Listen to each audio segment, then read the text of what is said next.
stopping by the channel. My name's Leah, and you are tapped into the drama. So basically, it's just a show that we talk about the drama.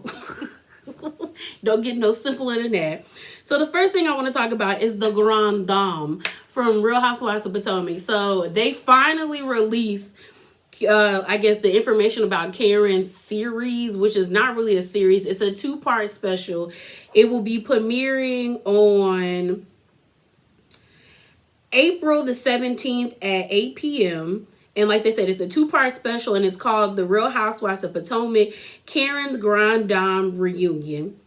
And yeah, y'all, if you want to, I'll drop the link below on the People's article about it. So basically the premise of the show is about Karen's family and them doing a huge family reunion.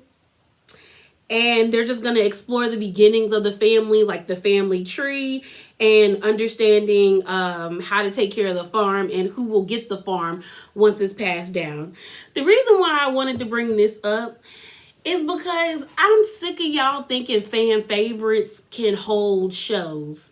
Y'all saw what Portia gave. And we seeing what Kandi giving. And it's really the show that Kandi is giving us. It's not even about Kandi. So to me, it's a good show because it's not about Kandi. Because I don't find Kandi entertaining. But yeah, I just feel like oftentimes people think that these cast of women on any reality show, any Housewives franchise, always thinks that a fan favorite should have their own show, not understanding that fan favorites are fan favorites because they're a part of an ensemble cast. But yeah, y'all, I just wanted to give y'all I just thought it was interesting. Mainly because, like I said, it was just interesting how everyone was like, ooh, Karen got her own show. She don't need Potomac. When it's like, it's a special. It's not a series. It's 2 episodes.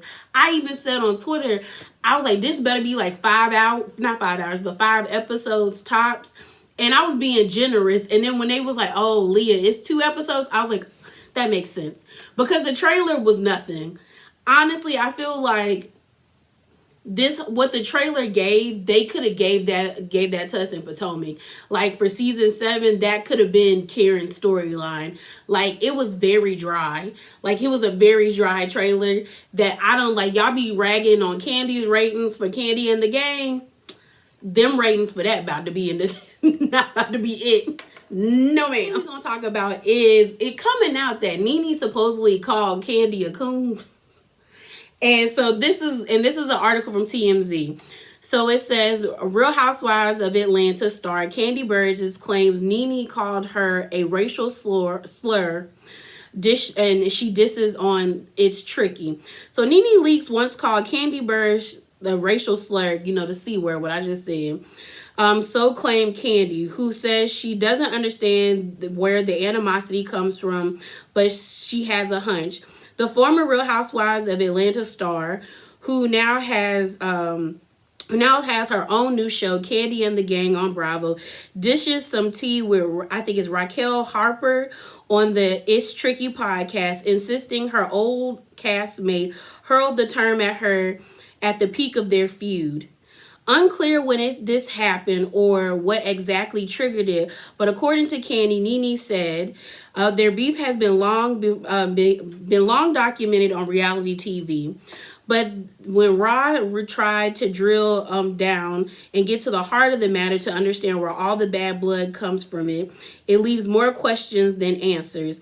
Understand where all the bad, leaves more questions than answers. Kandi herself doesn't seem to know why Nene had it out for her, but she does have a theory. She said it has to do with their respective success on the network, or the lack thereof for Nene anyway. As for the whole C word slur thing, Kandi thinks it's laughable and will let her explain. Make sure to, basically you can check out the clip. So Nene supposedly called Kandi the C word, called her a coon. And the thing about it is, it's like, I have a love-hate relationship with Kandi and Nene, because I think Kandi is someone that throws rocks and hides her hands, and everyone just kind of glosses over the shady shit she do. But then when people go back at Kandi, they're like, oh my God, why are you coming at Kandi? When it's like, Kandi has done some things. Like, Kandi is not perfect. Are we like elated about the way she handles business? Yes, but on Kandi and the Gang, she ain't doing the best job. That's why they keep getting C's. But she has been very successful. Kandi, I think, has had almost the most spin-off shows. She had her wedding special, the Aspen trip. She has the Escape show, and then I think they at that one time she had that Candy Coated Night show, or Kandi and the Chocolate Factory show, and then now she has Kandi and the Gang. So she's been very successful on Bravo. With Nene gives us all the memes and everything, and I love it. But she does ooze bitterness and does ooze hatefulness, and it's like, it's understandable on both sides. I understand Kandi being like, girl, I've done nothing to you, when it's like, Kandi, you did do stuff. That's why you helped Kim. Kandi has always been shady towards Nene, and Nene has always been shady towards Kandi. Kandi like kicked herself in the mouth when she helped Kim in retaliation to Nene, and then Kim stole "Don't Be Tardy for the Party" from her, then stole her child's first name when she named her son Cash. That's what Kandi wanted to name her child, but Kim took that, and then she got the rights to the song, and then had her own spinoff for like 10 seasons with "Don't Be Tardy for the Party." So it's like Kandi shot herself in the foot with that situation. But the thing about Nene is Nene has burned so many bridges around her, or like a lot of people say, she cut off her nose despite her face, and now she's looking back and realizing that where Kandi is, she could have been, but she's not. So the C word, Kandi has never shown us to be that. I could see where Nene gets that, where she feels like you always doing what they tell you to do, but the thing about it is like Nene wants to be where Kandi is, and she's not, and that's just what it is. She's not. And it's kind of like, well, you could have stayed on that network and been making money, but now you about to film College Hill, and none of the people on College Hill are college age. Well, no, college ages, no matter what age it is, but none of them are in college. So it's weird that they're calling it College Hill unless they're taking classes. But you're doing that instead of having your own show on Bravo. So you did that to yourself, Nene. Like, you can be mad at Kandi, you can not like Kandi, but at the end of the day, Kandi was smart enough to understand the game, play the game, and win at the game. You didn't understand the game, you tried to play the game, and you lost. That's what it is. That's that on that. But drop down in the comments below, you guys, and remember to be bravely authentic, and let me know your thoughts. Deuces.